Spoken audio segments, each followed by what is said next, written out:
అసలు తప్పంతా నాదే అత్తయ్య. ఆయన వసు ప్రేమించుకున్నారని తెలిసి కూడా నేను ఆయన్ని పెళ్లి చేసుకోవాలనుకోవటం తప్పు. నువ్వు వాడి మీద ప్రేమతోనే ఇంత పోరాటం చేశావని చిన్న నమ్మాలమ్మా. అసలు ఆ అమ్మాయి ఎందుకు ఏరికోరి మన ఇంటికొచ్చింది? ఇప్పుడు మన ఇంట్లో ఏం జరుగుతుంది? మనం ఫెయిల్ అయినమ్మా. నువ్వు ఫెయిల్ అవుతావేమో కానీ నేను మాత్రం ఫెయిల్ అవ్వను. ఎలాగైనా సరే దాని గుట్టు తెలుసుకుంటాను. మీలాంటి వాళ్ళు పెద్ద మనసు చేసుకోవడం వల్ల ఈ హాస్పిటల్, ఇక్కడ పనిచేసే మేము అందరం బాగున్నాం. ఎంతో మందికి వాళ్ళు మర్చిపోయిన జీవితాన్ని తిరిగి ఇవ్వగలుగుతున్నాం. ఇదంతా మీ చలవేనండి. నాదే ఉందండి. నేనేదో నాకు తోచింది సాయం చేసేవాడినే. కానీ ఇక్కడికి వచ్చే వాళ్ళని ప్రేమతో ఆదరించేది మీరే కదా డాక్టర్. హా,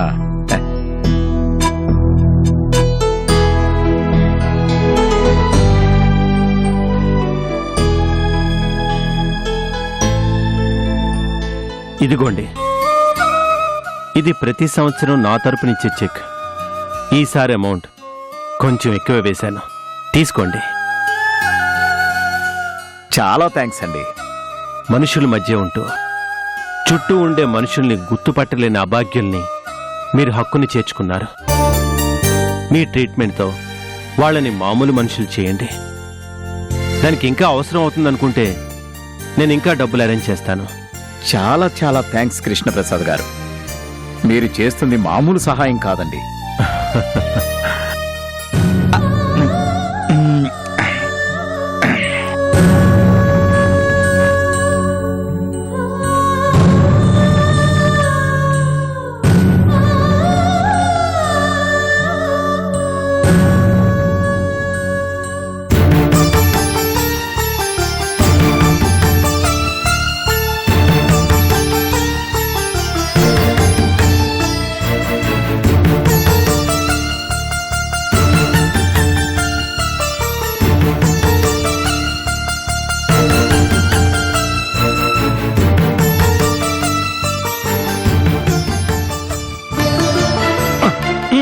తిను నాన్న.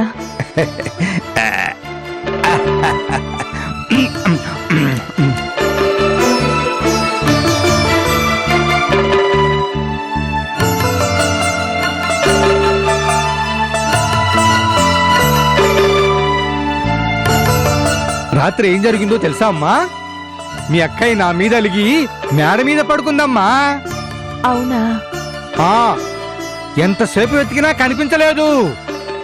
మీ అక్క కనిపించకపోతే నాకెంత బాధగా ఉంటుందో నీకు తెలుసు కదమ్మా. అవును నాన్న, తెలుసు. ప్రమీల, నువ్వు కనిపించకపోతే నేను చచ్చిపోతానమ్మా అని అరిచానమ్మా. అంతే, మీ అక్క వచ్చేసింది. మీరంటే అక్కకి చాలా ఇష్టం కదా నాన్న, అందుకే పరిగెత్తుకుంటూ వచ్చేసింది. మరి ఇప్పుడు నీతో ఎందుకు రాలేదు? ఏదో పనుందని చెప్పింది, వచ్చేస్తుందిలే. ఏం కాదు, అదంతా అబద్ధం. మీ అక్కయ్యని ఎలా రప్పించాలో నాకు బాగా తెలుసు.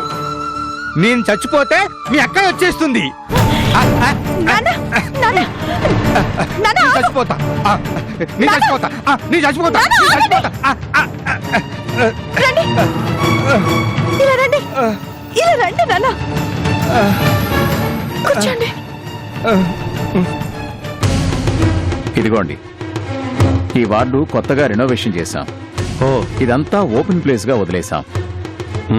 ఇది హాస్పిటల్ అనే ఫీలింగ్ ఇక్కడున్న పేషెంట్స్ కి రాకూడదని మా ఉద్దేశం. ఏంటి నాన్న మీరు చేస్తుంది? కొంచెం ఉంటే ఏం జరిగేదో తెలుసా? సరే డాక్టర్, నేను మళ్ళీ కలుస్తాను. అలాగే, ఉంటాను. నమస్కారం అండి.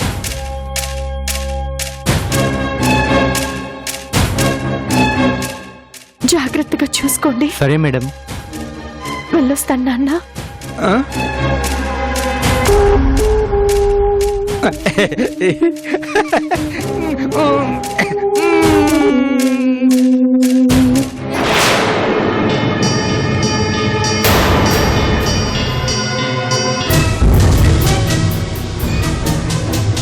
కావేరి,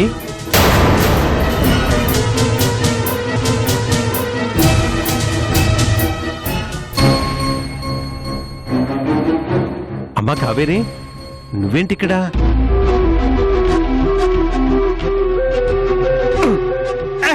నిన్ను ఆయనెవరు? మా నాన్నగారు. మా నాన్నగారు లాంటి వారు. ఓ,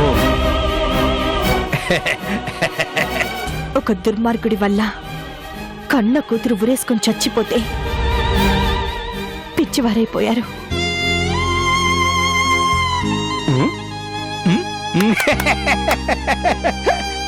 అందుకే ఆ కూతురి ప్రేమను అప్పుడప్పుడు ఇలా వచ్చి నేను పంచుతూ ఉంటాను. నా వల్ల ఈయన తిరిగి మామూలు మనిషి అవుతారని చిన్న ఆశ. నిజంగా నీది చాలా గొప్ప మనసమ్మా. అయిన వాళ్లే ఇలాంటి వాళ్ళని పట్టించుకోకుండా పోవడం నేను కళ్ళారా చూశాను. కానీ నువ్వు గుర్తు పెట్టుకుని మరి ఆయన కోసం ఇంత దూరం వస్తున్నావంటే నిజంగా నువ్వు చాలా గొప్పదానమమ్మా. నాకు కావాల్సింది మీరు మెచ్చుకోవడం కాదు, ఆయన మళ్ళీ మామూలు మనిషి కావటం. పదమ్మా, నేను ఇంటి దగ్గర డ్రాప్ చేస్తాను. పర్వాలేదండి, నాకు దారి తెలుసు. నా దారిలోనే వెళ్తాను. వస్తానండి.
అమ్మా!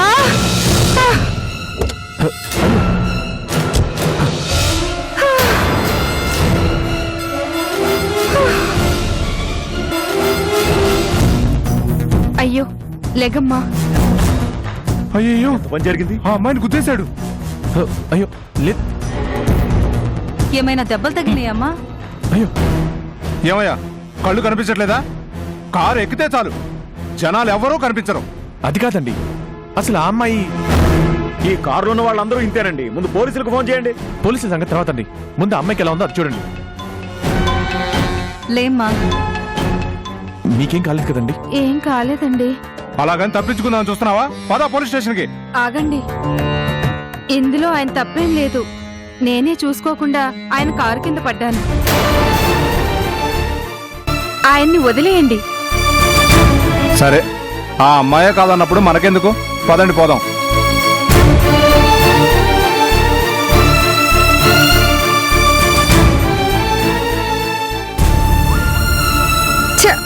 మళ్ళీ బ్రతికిపోయాను. చావు కూడా చివరిదాకా వచ్చి నా మొహం చూసి పారిపోయింది.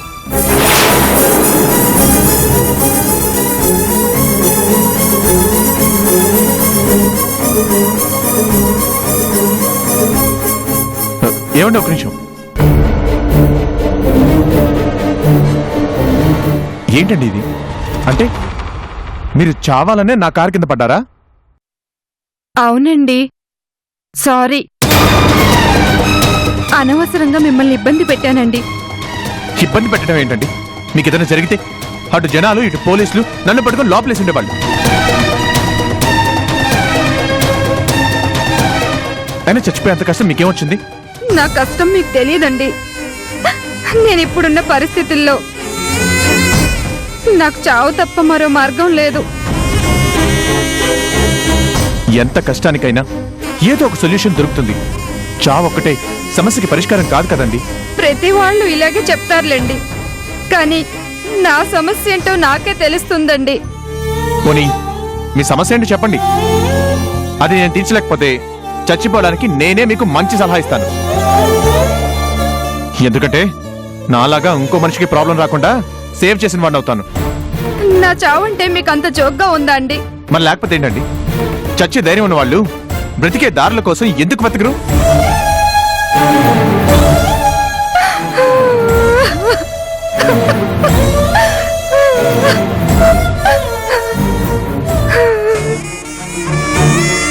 నా పేరు రూప. నేను పెద్దింటి అబ్బాయిని ప్రేమించాను. అతను నన్ను మనస్ఫూర్తిగా ఇష్టపడి పెళ్లి చేసుకున్నాడు. అందరినీ ఎదిరించి మరీ పెళ్లి చేసుకున్నాము. నా కర్మ కాలి నా భర్త యాక్సిడెంట్ లో చనిపోయాడు. ఆయన తరపు వాళ్ళు నా మొహం కూడా చూడటం లేదు. కనీసం నా కడుపులో పెరిగే బిడ్డ కోసమైనా వాళ్ళు రావటం లేదు.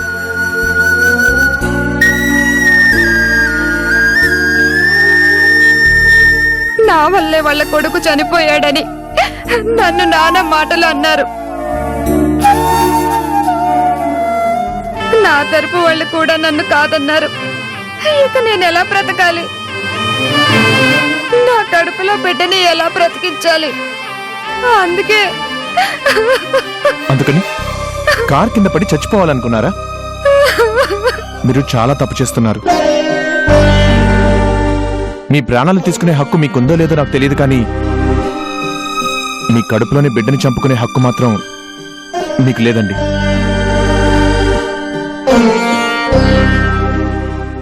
ఇంకా ప్రాణం కూడా పోసుకునే బిడ్డకి ఇంత పెద్ద శిక్ష వేయడం న్యాయం కాదండి. మీ సమస్యకి పరిష్కారం నేను చెప్తాను. నాతో రండి.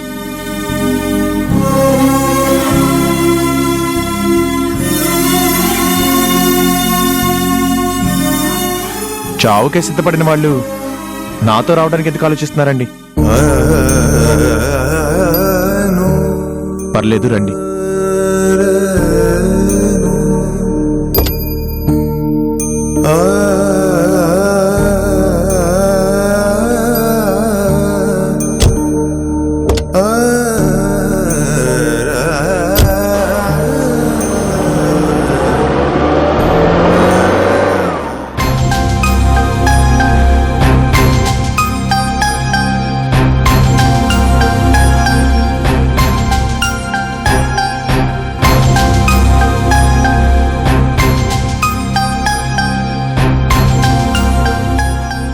పండు, అర్జెంటుగా మన చెట్టు దగ్గరికి రా.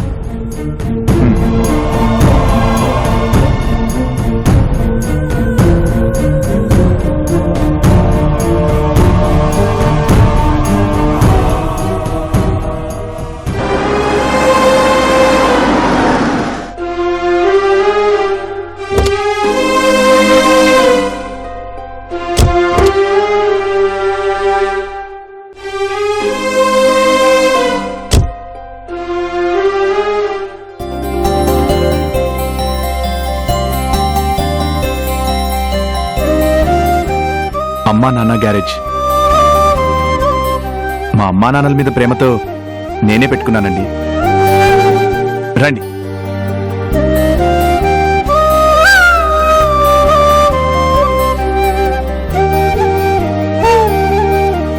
మీరేం కంగారు పడకండి, ఇది నా షెడ్డే. నా జీవితం మొదలైందే ఇక్కడి నుంచి. మీకేం భయం లేదు. రండి.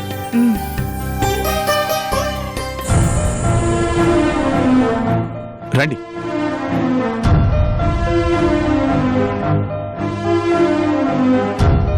ఇక్కడ నుంచి మీరు ఇక్కడే ఉండొచ్చు. మీకేం భయం లేదు. ఇక్కడంతా తెలిసిన వాళ్ళే. పండు అని నా ఫ్రెండ్ ఒకడు వస్తాడు. తను మీకేం కావాలంటే అవన్నీ అరేంజ్ చేస్తాడు. ఎందుకండి నా కోసం ఇంత కష్టపడుతున్నారు? కష్టమా? ఇందులో కష్టమే ఉంది.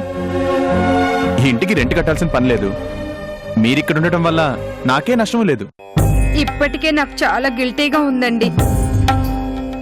మీ కారు కింద పడి మిమ్మల్ని ఇబ్బందుల్లో పడేశాను. నేను చేసిన పనికి నన్ను తిడతారనుకుంటే ఇలా ఇంటికి తీసుకొచ్చి నాకు ఆశ్రయం ఇస్తున్నారు. వద్దండి, నేను వెళ్ళిపోతాను. వెళ్ళి ఏం చేస్తారు? వెళ్ళి ఇంకోసారి చావు కోసం ప్రయత్నం చేస్తారా? చచ్చిపోయి మీరు ఎవరిని ఏమీ సాధించలేరండి. మీకు న్యాయం జరగాలి అన్నా, మీ బిడ్డకి మీరు ఒక మంచి భవిష్యత్తుని ఇవ్వాలి అన్నా మీరు బ్రతకాలండి. చూడండి, చావడానికి ధైర్యం ఉన్న మీకు బ్రతికే ధైర్యం లేదా? తీసుకోండి.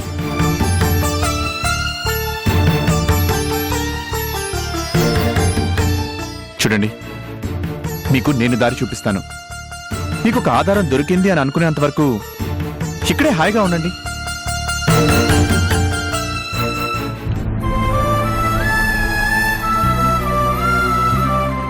ఏంటమ్మా ఇంకా ఆలోచిస్తావు? ఓ ముక్కు మొహం తెలియని వాడి ఇంట్లో ఉండటం ఏంటా అనేగా. నేను నీకు అన్నయ్య లాంటి వాడిని అనుకో. ఇదే స్థానంలో మీ అన్నయ్య ఉండుంటే మిమ్మల్ని ఇలానే వదిలేస్తాడా చెప్పండి? అయిన వాళ్ళందరూ నన్ను కానిదానిలా వదిలేశారు. కానీ ఏమీ కాని నన్ను తీసుకొచ్చి అన్నలా ఆదరించి నాకు ఆశ్రయం కల్పిస్తున్నారు. మీకు ఎలా కృతజ్ఞతలు చెప్పాలో నాకు చేతనైంది ఇదేనండి. ఏంటమ్మా ఇది? నాకు దండం పెడతామేంటి? దండం పెట్టాల్సింది దేవుడికి, నాకు కాదు. నాకు ఏ దేవుడు చెప్పలేదండి, మీరే చెప్తున్నారు. సరే, ఇక్కడ నీకు ఏ ఇబ్బంది ఉండదు. ప్రశాంతంగా ఉండొచ్చు. వస్తానమ్మా.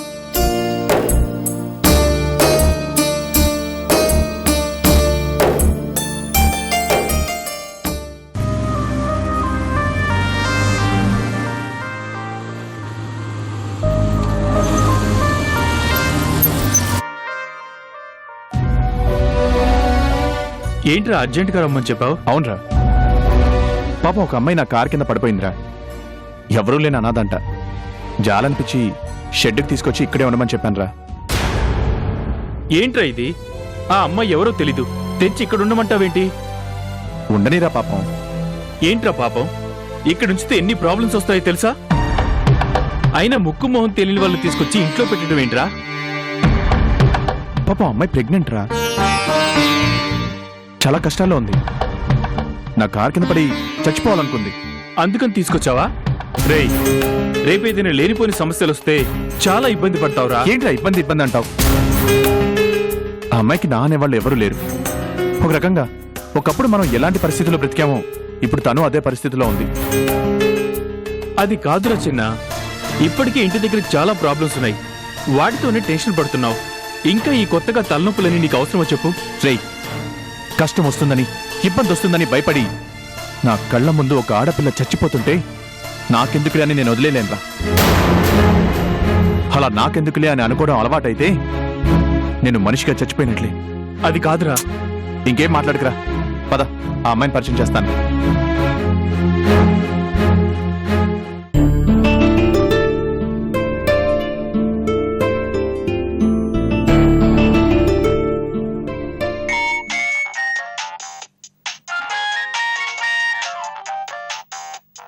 ఎవరిది కొత్త నెంబర్? హలో, కావేరి, ఎవరు? నేను భార్గవిని. భార్గవియా? ఆ, నేనే. నీకు గుర్తులేనా? ఆ రోజు మనం గుళ్ళో కలిసాం. మీ అత్తగారికి అక్క వరుస అవుతాను. గుర్తుకు రాలేదా? నాకు అనవసరమైన వాళ్ళని గుర్తుంచుకోవటం నాకిష్టం ఉండదు. నేను అనవసరమైన దాన్ని కాదు కావేరి. నీకు బాగా అవసరమైన దాన్నే. అసలు నువ్వు ఆ ఇంటి కోడలు అయ్యాక నా గురించి తెలుసుకోకపోవడం చాలా విచిత్రంగా ఉందే. నా గురించి ఆ ఇంట్లో ఎవ్వరూ చెప్పలేదా? చెప్పలేదు. అదేంటి చెప్పాలే? వాళ్ళకి నువ్వు అనవసరం అనిపించుండుంటావు, అందుకే చెప్పలేదు. సరే, వాళ్ళు చెప్పకపోయినా నా గురించి నేనే చెప్తానులే. నీ గురించి తెలుసుకోవాల్సిన అవసరం నాకు లేదు. అయినా నా ఫోన్ నెంబర్ నీకెవరిచ్చారు? నాకిష్టమైన వాళ్ళ గురించి నేనెప్పుడూ తెలుసుకుంటూనే ఉంటాను కావేరి. నీకు నేనంటే అంత ఇష్టం ఎందుకో? ఎందుకో నాకు తెలుసు కావేరి. ఆ రోజు నన్ను మీ అత్త ముందు గుళ్ళో కడిగి పారేశావు. నేనేమైనా ఫీల్ అయ్యానా? అలాగే ఇంకొక రోజు మెంటల్ హాస్పిటల్ ముందు నన్ను పిచ్చిదాంతో పోల్చావు. నేనేమైనా అన్నానా? లేదు. రేపు నువ్వు నన్ను చీ అన్నా చా అన్నా నేనేమనుకోను. ఎందుకంటే నువ్వంటే అంత ఇష్టం నాకు. నువ్వు ఇష్టం అన్నావని నీ చుట్టూ తిరగాల్సిన అవసరం నాకు లేదు. అసలు ఇంతకీ నువ్వు నాకెందుకు ఫోన్ చేసావో చెప్పు. చూడు కావేరి, నువ్వు నీకు తెలియకుండానే ఒక పెద్ద విషవలయంలో చిక్కుకున్నావు. ఆ ఇంటి కోడలుగా వెళ్ళాలని ఎందుకు అనుకున్నావో గాని చాలా తప్పు చేశావు.